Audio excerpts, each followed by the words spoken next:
IM Planar dari brand satu ini cukup buat gue takjub karena dia punya suara yang safe, gampang disukai banyak orang, tetap mempertahankan ciri khas beningnya Planar di harga yang tidak terlalu mahal. Jadi halo dan selamat datang di Aftersound Review, dan ini adalah review gue untuk K-Fine Planar.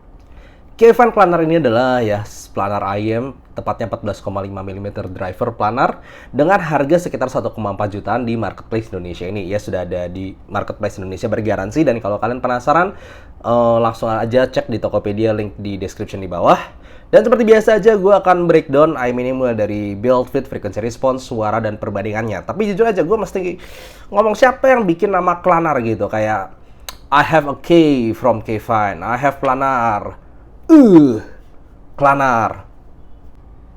Untuk housingnya sendiri dibuat dari bahan metal, gue rasa ini aluminium, nggak terlalu berasa berat tapi berasa keras ya, dan dia aluminium brushed finishing seperti ini, jadi tidak terasa mengkilat. Termasuk bagian dalamnya juga begini ya, dan dia menggunakan dual pin connector 0,78, dan kabelnya sendiri bagian atasnya twisted dan bagian bawahnya braided. Overall cukup bagus, gue nggak terlalu ada protes gimana-gimana, dan juga berasa kuat dari ujung ke ujung. Untuk ergonomi dari IM ini sendiri sebenarnya gue nggak ada masalah, karena ketika gue pakai ini secara bentuk housing itu udah cukup mulus, nggak ada bagian tajam, gue bisa pakai selama berjam-jam. Ditambah lagi eargadnya yang cukup stabil, jadi gue goyang-goyang kayak gini juga tetap nggak jatuh-jatuh gimana.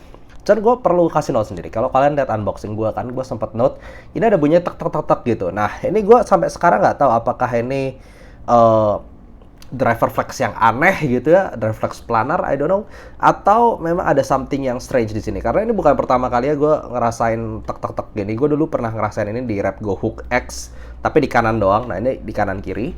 Dan waktu itu punya teman gue Repgo Hook X-nya, dia biarin berapa lama hilang sendiri. Sebenarnya ini ketika mainin lagu itu nggak gimana-gimana. Cuman kalau kayak gini nih, gue yang kayak gini ada tek tek tek tek gitu, dan sensasinya beda sama driver flex IM dynamic driver pada umumnya, yang biasanya kan driver flex terjadi karena ada pressure antara diaphragm dan juga telinga. Ketika ditekan itu cerak. Nah ini nggak perlu ditekan, ini kayak nih gini doang, gue diem ada tek tek tek tetap. Jadi gue nggak tahu ini apa ya, tapi jujur aja kalau buat gue pribadi nggak terlalu mengganggu. Tapi mungkin untuk kalian yang paranoid atau OCD banget ini bisa mengganggu. Oke, by frequency response gue bisa kategorikan IM ini sebagai mild V-shape. Mungkin dia masih ada penekanan di area bass tentunya cukup dalam. Ini salah satu bass yang cukup besar di dunia planar IM. Dan juga dia punya upper mid range yang cukup maju di sekitar 2 kHz. Dan habis itu treble-nya sendiri ada peak sekitar 8 kHz. Dan jujur aja ini bukanlah frequency response yang asing buat gue. Kalau lu bandingin sama Shure S12 ataupun Timeless dari 7Hz, itu ada kemiripan. Ada kemiripan di beberapa bagian. Cuman ini paling kalem secara treble. Jadi kalau lu pernah coba Timeless ya, mungkin ini versi lebih kalem dari treble-nya lagi. Kalau coba Shure S12 juga, ini versi lebih kalemnya dengan bass yang paling besar dari tiga-tiganya itu. Mulai dari low frequency, well ini adalah salah satu planar dengan bass terasik yang gue pernah coba. Mungkin karena dia bassnya tuh gede, gebuk, dan sampai dalam punya rumble yang bagus juga. Cuman gue harus ini nitpicking sih. Gue ngerasa kalau gue sendiri kan pecinta dynamic driver ya umumnya, untuk bass terutama. Nah, kalau beberapa reviewer lain menggunakan bahasa ini untuk bass planar, yaitu seperti pillowy, seperti diserang tapi pakai bantal gitu teksturnya. Jadi agak empuk serangannya itu, walaupun bisa besar, walaupun bisa gebuk, tapi hentakannya tuh kayak nggak sesolid seperti pukulan dynamic driver pada umumnya. Nah, itu gue masih rasakan di K-Fine Planar ini. Kebukannya tuh agak empuk. Jadi kalau misalnya lu orang yang suka bass dynamic driver kayak gue, mungkin lu ngerasa ini terlalu empuk atau terlalu seolah kayak nyantai. Bukan nyantai sih, terlalu kayak empuk lah pukulannya di beberapa lagu.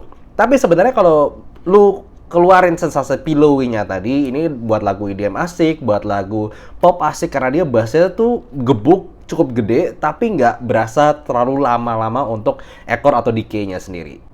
Nah, untuk mid range sendiri sebenarnya balancingnya cukup bagus. Gue dengerin vokal cowok ataupun vokal cewek, nggak berasa ada yang terlalu dominan ataupun sampai mundur atau gimana-gimana banget. Tapi memang karena sensasi planar yang transient speed dan juga driver response-nya cepat, jadi tetap ada berasa sensasi planar timbre di sini, di mana sensasi suara itu berasa lebih ringan dibandingkan kalau misalnya lu bandingin sama dynamic driver, kesannya penyanyi seperti penyanyi soprano ataupun penyanyi yang bass gitu bakal berasa lebih berbobot. Di sini bukan gua ngomong tipis, Cuman memang bobotnya aja agak ringan untuk untuk planar driver, dan jujur aja itu sensasi planar yang bakal lu dapetin di kebanyakan planar driver. Untuk area high frequency-nya sendiri di sini buat gue cukup smooth, at least kalau gue bandingin lagi sama IM-IM seperti Severance Timeless ataupun Shure S12, ini berasa yang paling smooth, paling nyantai, tapi di saat bersamaan tidak kehilangan informasi ataupun detail dari high frequency, cuman memang smooth aja dan tidak terlalu nyerang. Kalau buat gue pribadi yang suka treble attack, di sini agak terlalu smooth, cuman kalau lu yang mau ngerasa dapetin planar yang very safe tune di area treble, ya ini salah satu yang bisa gue bilang. Karena walaupun dia smooth, biasa berasa nggak terlalu nyerang secara treble-nya itu, tapi secara overall extension dan juga detail yang di atas tetap dapat. Jadi untuk sebuah planar driver di harga 1,5 jutaan, buat gue tuningnya ini bagus banget. Dia safe, dia punya bass yang gebuk, asik buat kebanyakan lagu, vocal balancing juga oke, nggak ada satupun yang gue berasa tajam, treble-nya juga smooth, tapi tetap berasa sensasi beningnya ala planar driver. So, yes, secara tuning gue rasa ini kebanyakan orang bakal suka, bakal enjoy. Kecuali lu yang entah mungkin yang bass head banget atau misal lu yang treble head banget, itu mungkin nggak terlalu kesini. Secara teknikal buat gue juga dia solid performer. Dia mulai dari karena memang lu dapetin driver planar ya, tetap rasa planarnya tuh dapet. Jadi transient speed atau drive response-nya itu lebih cepat dibandingkan dynamic driver pada umumnya. Jadi beberapa lagu bakal berasa lebih bening mungkin dibandingkan dynamic driver di harga 1,5 jutaan begini. Ditambah dengan overall dia punya frekuensi yang tetap cukup dapat dari ujung ke ujung. Sama dia tetap punya soundstage dan headset yang cukup luas. Jadi yes, berasa bening, tetap berasa luas. Ya, simply good di harganya. Cuman memang ada sensasi gini loh. Kalau lu udah nyobain Shure S12 ataupun Severance Timeless, kesini bakal berasa lebih smooth dan lebih tumpul. Karena memang di bagian treble-nya ini agak di smoothing. Jadi yes, gue udah bandingin kayak Shure S12 gitu ya. Ini berasa di smoothing. Di saat yang bersamaan itu mungkin untuk beberapa orang berasa lebih bisa dipakai, berasa lebih lama. Tapi kalau kita ngomongin soal technical, kejelasan ada, terutama untuk violin nada atas ataupun main piano oktav atas, ini berasa lebih tumpul kesannya. Pasti dan tanya, Bang, gimana dibandingkan sama KZPR2? Karena bisa dibilang ini kan masih entry level untuk planar driver. Yes, buat gue KZPR2, if properly driven, buat gue lebih bening. Overall dia punya upper treble yang lebih kebuka lagi. Tapi di saat bersamaan, buat gue dia timbre-nya lebih berantakan. Karena upper treble yang tinggi tadi, itu bikin sensasi kayak breath-nya manusia itu jadi kayak terlalu banyak di atas, ditambah lagi dengan sensasi percussion yang terlalu belakangnya itu, bukan di cymbal crash di awal. Jadi di sini timbre-nya itu lebih tidak natural lagi, walaupun harus gue akuin secara micro detail dan sensasi resolusi itu lebih kayak breath gitu, lebih bernafas dan lebih clear overall. Cuman kalau ditanya, gue sendiri tetap lebih suka Ivan Klanar ini, karena buat gue bukanlah orang yang suka PR2 ya, jujur aja. Karena upper treble-nya buat gue kebanyakan to the point itu jadi nggak natural. Gue adalah orang yang lebih suka suara natural dibanding suara yang very technical. Dan buat gue, harus gue akuin kalau lu cari planar yang lebih technical di harga lebih murah, tapi sangat jauh lebih susah di drive, ya KZPR2 masih tetap lebih baik secara overall clarity. Tapi kalau gue pribadi, ini jauh lebih gampang disarankan untuk kalian-kalian. Kenapa? Satu, secara power yang dibutuhkan untuk ngedrive planar ini nggak terlalu gede. Gue colokin HP juga tetap masih berasa fun, dynamics-nya masih terjaga. Jadi not really hard to drive untuk si planar ini. Dan juga secara treble jauh lebih smooth dan buat gue lebih natural. Nah, sekarang dibandingkan sama salah satu favorit gue di harga sekitar 1,5-1,6 jutaan, yaitu si SIMGOT EM6L. Nah, buat gue dua-duanya bagus nih, cuman sensasinya tuh beda memang, mau nggak mau. Satu, planar yang berasa bening dari transient speed yang bagus. Satu lagi tuh sensasinya multi driver.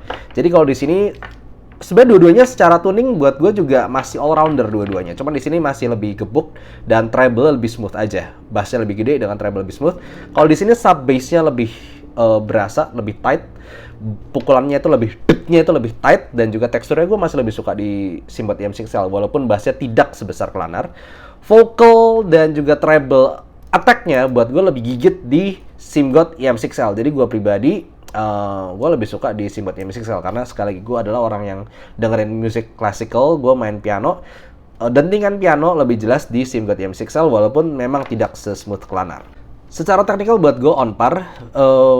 Planar ini sedikit lebih luas mungkin secara staging head stage, tapi di SIM GOT EM6L ini menang di bagian separasi ya, memang kemenangan multi driver di situ, sedangkan dia ya sensasi planar. Nah, gue juga yakin nih pasti bakalan nanya juga, bang kan nambah dikit lagi dapetin IM salah satu IM planar kesukaan abang yaitu Shure S12, dan jawabannya adalah yes. Kalau gue pribadi masih lebih suka Shure S12 karena ya tadi alasannya, gue orang yang suka treble.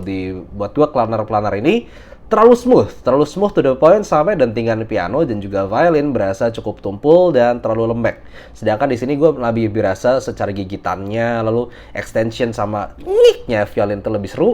Jadi overall ini selera gue aja. Selera gue lebih suka di sini, dan yes, merasa resolusi masih lebih bagus di Shure S12. Tapi mungkin untuk banyak orang yang ngerasa Shure S12 terlalu tajam, ataupun Shure S12 Pro pun tetap terlalu tajam, ya belilah ini aja. Ini lebih nyantai, lebih smooth, dan bisa dibilang mungkin untuk kalian berasa lebih natural. Cuman ya itu, kadang di beberapa nada aja bisa terlalu smooth untuk selera gue. Overall, K-Fine Planar ini apakah recommended di harga 1,4-1,5 jutaan? Jawabannya adalah yes. Kalau lu yang mau dapetin sensasi planar, tapi secara kan maksudnya lu ada pilihan 700 Timeless ataupun Shure S12 atau beberapa IM planar di harga sekitar 2-3 jutaan, itu suaranya cukup nyerang, nyakitin. Ini enggak. Lu tetap dapat bandingnya planar, tapi ini smooth dan bassnya gede. Jadi gue yakin buat banyak orang itu lebih suka di sini, tapi vokalnya nggak berasa mendelep dan bassnya juga tetap fun. Cuman kalau ditanya selera pribadi gue, ya gue masih ngerasa ini terlalu smooth treble-nya. Tapi itu just selera gue pribadi aja. Gue pribadi di harga segini masih lebih suka SIM GOT EM6L ataupun nambah dikit lagi dapetin Shure S12.